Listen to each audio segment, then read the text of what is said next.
Acho, get us started with your top five. Yo, boy. Oh! Perfect placement. There's nowhere else you could have threw that ball and completed it. That was pretty. Oh, that was pretty. I had to get him out the middle of the field because he's been working on his T-step. I had to get him out the middle of the field. Break. Just get over. Good play. Man, what's top five brightest futures. How about number 5? You was just talking about them. The Miami Dolphins. Okay. I think the Miami Dolphins' future is incredibly bright, and I love it. It's not just about Tua for me, though, y'all. It's about Mike McDaniel. The more I have talked to players who played for the Niners and played for the 49ers, they say that Mike McDaniel was really the brains behind the operation. Think about Deebo Samuel when Mike McDaniel became the offensive coordinator. Deebo Samuel became a first-team All-Pro. All of a sudden, he's leading the National Football League in total yardage. When you want to talk about accumulation of running yards and receiving yards, he's atop the league. So I have the Dolphins at 5 because they are a young team. I trust Tua. I trust Mike McDaniel. They're going to do much better than Marcellus is dancing right now. Flossing over here, baby. At number 4, how about the Los Angeles Chargers? 4? Yeah. You better take 3 off. The reason I got the Chargers at 4, and we're going to talk a little about it more, but first let me praise them. Justin Herbert, we know what kind of guy he is. Brandon Staley, we know what kind of coach he is. The only reason they are not higher, I will get more into it later, their division is the toughest in football. Quarterback's toughest in football. So it's going to be hard. As good as Justin Herbert and as bright as their future is, boy, the future around them for other teams is bright as well. Let's go. Let's go. Number 3, Philadelphia Eagles. Here's the thing. I originally had the Chargers higher than the Eagles. Think about the competition. It's not just about how good you are. How good are the teams that you're playing? Washington football team. They're just not going to be that great going forward. New York Giants. I don't think they're going to be that great going forward. Meanwhile, the Eagles, Jalen Hurts, Nick Sirianni, A.J. Brown, Devontae Smith, Miles Sanders, Dallas Goedert. Then defensively, Jordan Davis plus Darius Slay. Then you just got him Bradbury, the cornerback from the New York Giants, opposite him. Then you got a linebacker, Nakobe Dean from Georgia. They look to be set. They are a very talented team, a young resurgence of a team now with the influx of youth. And Nick Sirianni, I think his ceiling as a coach seems to be higher than. I'll save my pushback. Keep going. You're in flow right now. Number 2. Where we go? Cincinnati Bengals. It's easy. It's easy. How is that easy? Joe Burrow in his second year went to a Super Bowl. How much brighter of a future can you have? The dude went to a Super Bowl in his second year. His first year healthy, he was in the biggest game of the season. So for that reason, Joey B, baby, and Cincinnati Bengals shirt up the offensive line. They have 3 new starters on the offensive line, and they were getting sacked way too much. And number 1, though. You already know where you're going. Let's go. Buffalo. Already know this. Josh Allen, young. I don't like your list that much. Athletic, head coach Sean McDermott. He just seems incredibly stable. Now, here's a question. Smart dude. Daboll, gone. Yes. I recently was talking to some Giants players this past weekend. I heard Daboll is brilliant. Offensively, brilliant. Love that. I heard the freedom that he gives his wide receivers, the freedom that he gives his quarterback. I heard that it is brilliant. So I'm interested to see just how good will Josh Allen be without his offensive coordinator. But as it stands right now, think about more than anything, all of these teams have young quarterbacks. 4th-year quarterback, 3rd-year quarterback, 3rd-year quarterback, 3rd-year quarterback, 3rd-year quarterback. So my youth is really predicated upon a whole bunch of young quarterbacks. And what I actually didn't even think of, 2nd-year head coach, 1st-year head coach, 2nd-year head coach, 3rd-year head coach, maybe 4th-year head coach, and then Sean McDermott, maybe 6th-year head coach. You've been there for So we're talking about a bunch of young coaches, a bunch of young quarterbacks. Future's bright. Okay, future is bright for your list. I got some issues with it. I'll get it after I go through my list. I think you got blinded by that young core of quarterbacks and their bright future because you forgot a veteran in there. Let's go with number 5, Los Angeles Rams. Your team from last year, you rode that horse. You think Matthew Stafford left Detroit in his first year in LA, wins the Super Bowl, and now I'm about to fall off? Oh, it's just getting started out here because now LA's already been a destination. But with this Super Bowl championship team, with Matthew Stafford, who I just saw a couple days ago, let me tell you what he told me. He told me some things. Basically, he's feeling better than he was all of last year. Did not know. Last year, he was playing through an injury, had the little elbow get fixed up. We're going to see a better version of Matthew Stafford and an even better version of the Rams. Number 4, I hear you with the Dolphins, right around there, so we shouldn't argue over that. Miami Dolphins, Tua. Let me remind people who Tua is.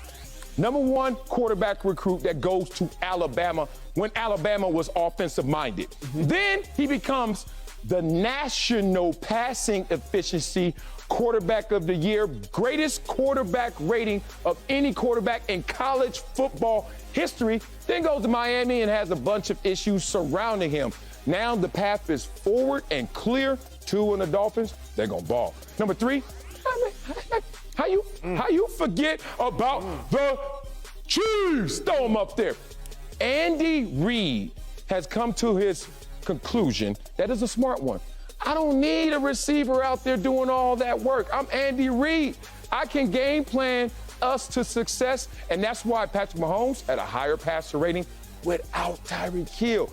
Patrick Mahomes gets the ball spread around to all of those resources. You got to remember, old Philadelphia Andy Reid. Now with Patrick Mahomes, an upgrade to a Donovan McNabb, who was amazing in himself. Oh, them Chiefs are still going to be balling. Number 2, come on, let's go get it. Buffalo Bills. I have them at 2. I was thinking number 1, but here's the thing. You just talked about it. There's a change at offensive coordinator right now. I want to see how they go out there and perform under new circumstances. Number 1, I guess you're going to put the Eagles up there. I'll put the Chargers up there. Let's just go. But I think the Chargers right now, with the balance that they have defensively, when you bring in a Khalil Mack, now all of a sudden, can I see it? Chargers. Throw them up there. Chargers are number 1. There you go. That guy. Come on, man. There's no one better. Maybe Josh Allen, but Josh Allen got to deal with a little bit of a different circumstance in play calling than my man Herbert in his system once again. Here's my problem, big dog. Here's my problems. Does he have a winning record, Justin Herbert? No, he does not, actually. You're right. You're right. No, homie, that's why the future bright, because it can't get darker, homie. You're right. So I actually, it's funny you say that. That was my philosophy, right? Okay. Brightness is relative. The reason the future is not bright for the Chiefs is because I think the Chiefs' greatness has plateaued. I think Tyreek Hill was more important to the Chiefs than we're giving him credit for. We'll see. Reason being, Tyreek Hill been in the league for 6 years. Been a 6 All-Pros. So when I look at Tyreek Hill, six Pro Bowls. Thank you, sir. I believe 3 All-Pros, 6 Pro Bowls. I'm with you. So the reason the Chiefs' future is not that bright, in my mind, it's already been bright. The Rams, that is a good answer. Different for the Rams. They look like they want to turn their light switch off at a moment's notice. Sean McVay contemplated leaving this year. Aaron Donald contemplated retiring this year. You know what it is. I do know what it is. I got to play it off to get paid off. But I don't like all that, big dog. All of my coaches and all of my quarterbacks on all of my teams on my list, they're all dedicated. Yeah. They're all here to stay. Yep. You got some guys that's still flirting with retirement and flirting with working on TV to get some coins, big dog. Okay, well, let's talk about our issues, discrepancies. Let's start with this Eagles right here. You keep talking about how good they look on paper, which is true. Looks like they closed the gap. But the Cowboys own that division. So if you lose to the Cowboys twice, you got 4 more games in your division.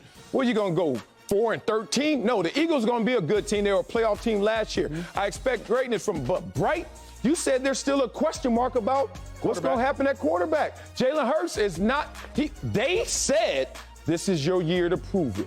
You have to prove it. We have all the resources, bring in A.J. Brown, et cetera. All that said, if there's a question mark around you, how do you have one of the brightest futures? Very, very, very simple.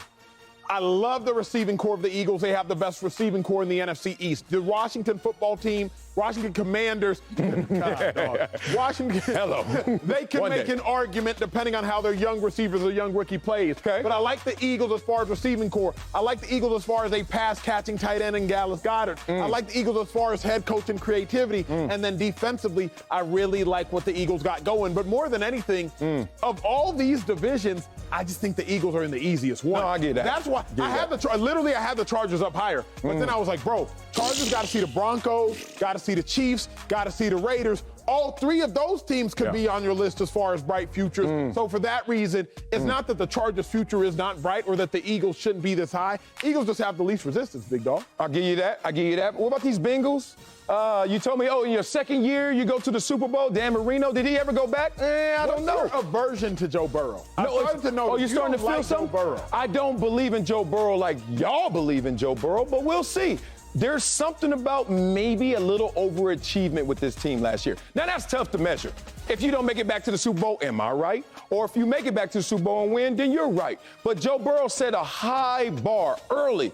But typically, quarterbacks who do that outside of like Tom Brady, they don't get back to that same level of greatness. We'll see. Because even Patrick Mahomes yo, second-year starter, win the Super Bowl. Yeah.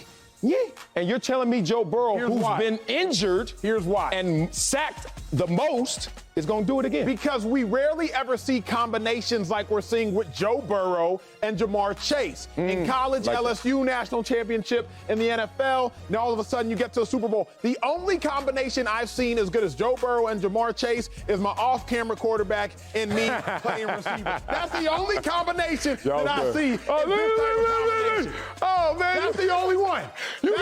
That's the only combination. You knew your personnel. You got a goal line defender. Look at that. Oh, I didn't drag it. But in college, that's a tutty.